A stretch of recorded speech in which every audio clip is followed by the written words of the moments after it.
acceptable. I mean, if I'm, my brother's a small business person. He owns a sign shop in Millis, and he emailed me this, about how he got his recent health insurance bill for his small business, and it just skyrocketed. And he kind of told me, look, we were thinking of hiring somebody else. We're not now. We're going to all work longer, and I'll be spending less time with my daughter, his daughter, my niece, and this is just crazy. If these costs were more reliable and if they were controlled more, I would have hired 1 or 2 extra people to work at our small business. So, small businesses, cities and towns, individuals, should come together and say, we got to do something. I think doing nothing is unacceptable. We're told right now that healthcare costs consume 17% of our GDP, 70% of our economy. We're told if we don't do anything in the next few decades, it'll be 50% of our economy. That's nuts. We can't sustain that. We can do this better. I mean, I don't understand why that's such a radical idea. Can we, let's figure out a way to do this better, to make sure that the senior citizens have the security that they need, and in fact, that we expand benefits for our senior citizens. And make sure that average families and small businesses and cities and towns can actually afford it. Now, retired people, senior citizens, they have Medicare. So when they go to the hospital, they feel confident that they're going to be treated for whatever their ailment happens to be. I think, based on what you see on the news, that there are people now fearful that when they go to the hospital as, say, an 80-year-old, that they won't be treated because the government, Big Brother, won't pay to pay for their treatment. Yeah. Oh, there's been all kinds of misinformation out there that that these programs are going to somehow, slash Medicare in a way that services won't be provided. We had debates on death panels that people brought up during the town hall meetings, which are all ridiculous. I mean, the bottom line is, whether you're 2 years old or 92 years old, you should get the health care that you need, whatever that may be. But what the question is there a better way to do some of this stuff? Can we encourage more preventative care earlier on to keep people well? I mean, I know it sounds like a radical idea, but the way you ultimately control healthcare costs is by keeping us all well. My grandmother used to say an apple a day keeps the doctor away. It used to annoy me, but she's right. I mean, an ounce of prevention is worth a pound of cure. That doesn't mean that if you need massive, very complicated, difficult surgery that you won't get it. You will. If you need brain surgery, heart surgery, whatever kind of surgery, you should get it. But in a lot of cases, we can prevent you from getting there. And so that's the attempt here. And the healthcare system in this country, the way it is right now, is bankrupting us. We got to do something. Now, we can do what we've been doing for the last 60 years, and that is walking away from it when it gets too controversial to move forward on, or we can actually do something.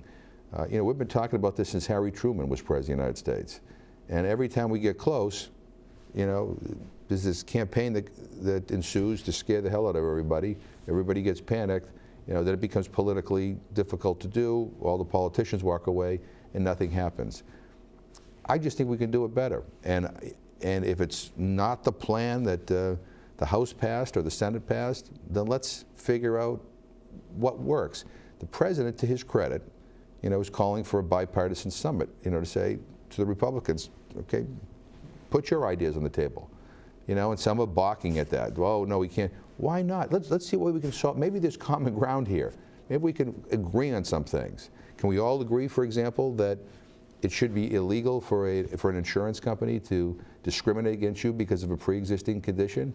If we can agree on that, let's pass that. I mean, can we all agree that eliminating co-pays for preventative care is good? Well, if we can agree on that, let's pass that. Can we all agree that there needs to be some controls on cost? Because businesses and individuals can't afford it. If we can agree on how we do that, I mean, I thought a public option would be one way to inject some good competition into our healthcare system to control cost, but some people don't like that. But if there's a better way to do it, let's figure out how to do it. But let's do something. And surely, and I know that Washington is a polarized place and everybody's politics is pretty polarized, but there's got to be a way for us to come together to get some of this stuff done. And my hope is that that'll happen in the next few months. Now, are you willing to reach across the aisle? Absolutely. I mean, if you had asked me for the system that I would have preferred a single-payer system. But look, I mean, I'm willing to, and the bills that I voted for, are far from being single-payer. I mean, they basically, allow private insurance companies to continue to operate, although with some pressures to try to control their costs. So I'm moving, toward in any direction where I think there's progress. Look, we're not going to get the health care plan that Jim McGovern would like. If I had a magic wand, this is what I would like. We're not going to get that.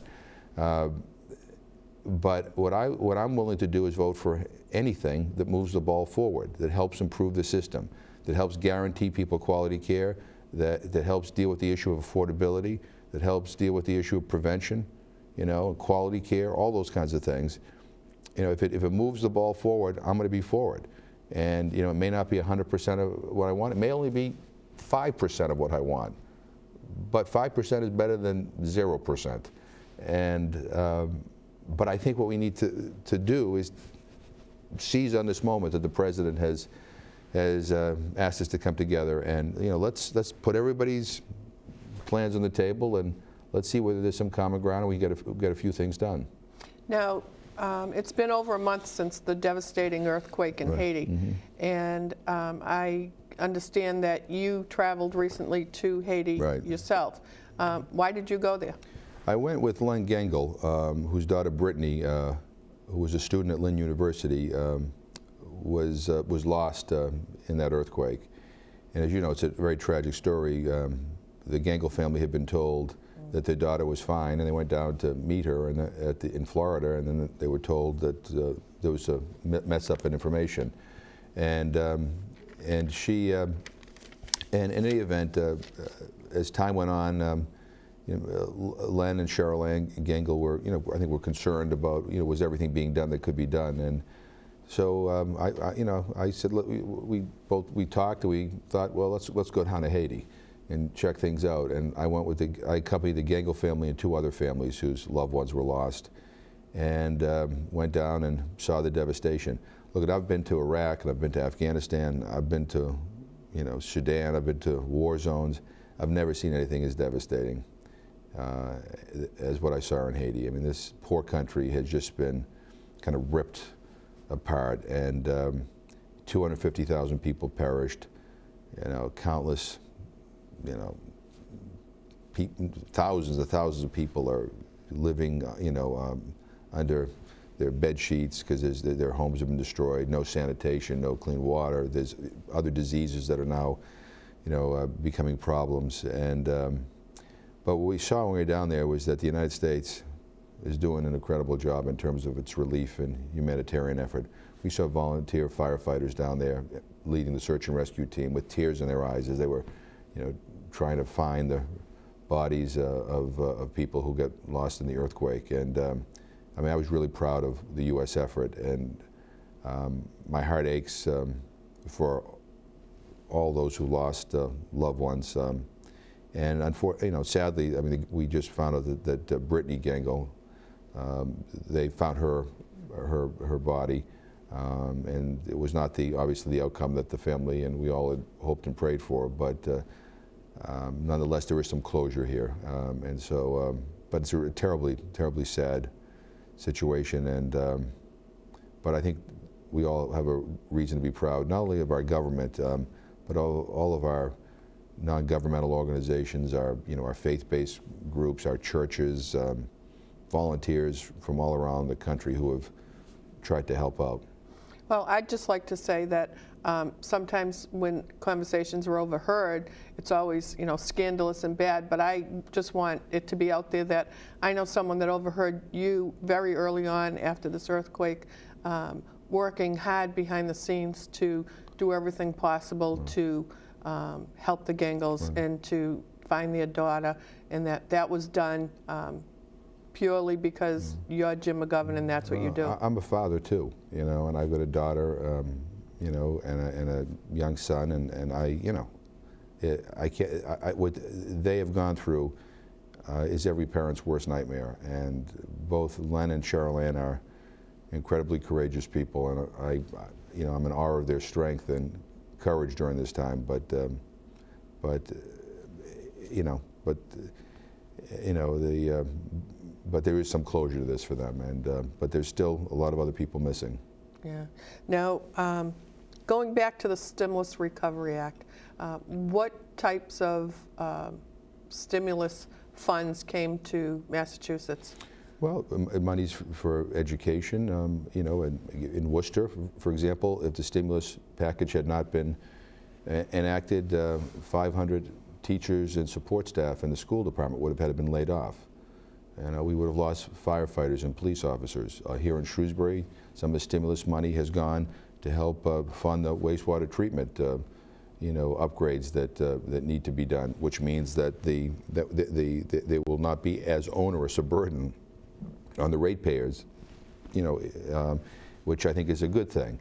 And you know, not only for the ratepayers, the families that pay taxes here, but also for businesses. I mean, because it's a disincentive for a business to come here if they have to pay, you know, a huge water and sewer bill. Yeah, monies have gone to help, you know, emerging industries. I mentioned the IQM company to help try to stimulate more jobs and to help them move forward so that they can fully develop their products so that they could create even more jobs. And part of the rationale behind the stimulus was to invest in things that not only provided immediate relief, but also had a long-term impact. And you know, the investments in some of these emerging industries, you know, help with that.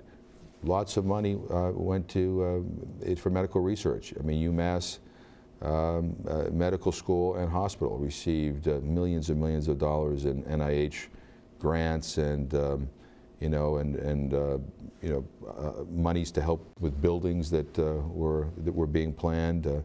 You know, that I think one can argue will create a lot of jobs down the road. And the research that is being supported is research that might find a cure to Alzheimer's disease or Parkinson's disease or HIV/AIDS. There's been a lot of money that's been invested in road and bridge work.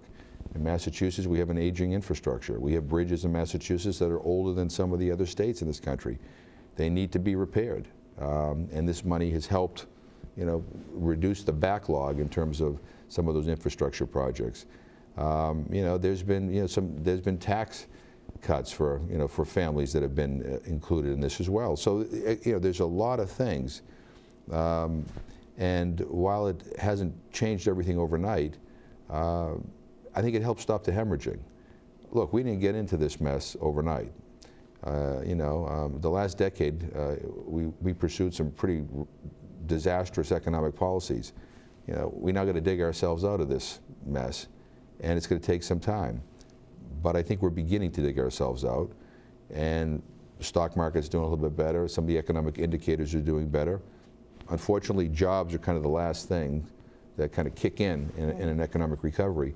But I believe we're beginning to see a recovery, and it's not as fast as I would like, but some good things are happening. And so I think people need to, you know, kind of hold on to each other and let's move forward together and get through this difficult time. Well, Congressman McGovern, thank you for your time. I appreciate, along with everyone else in Massachusetts, all the work you've done for us, and we hope that you continue to do that, and thank you for all the work you've done for our country. Thank you.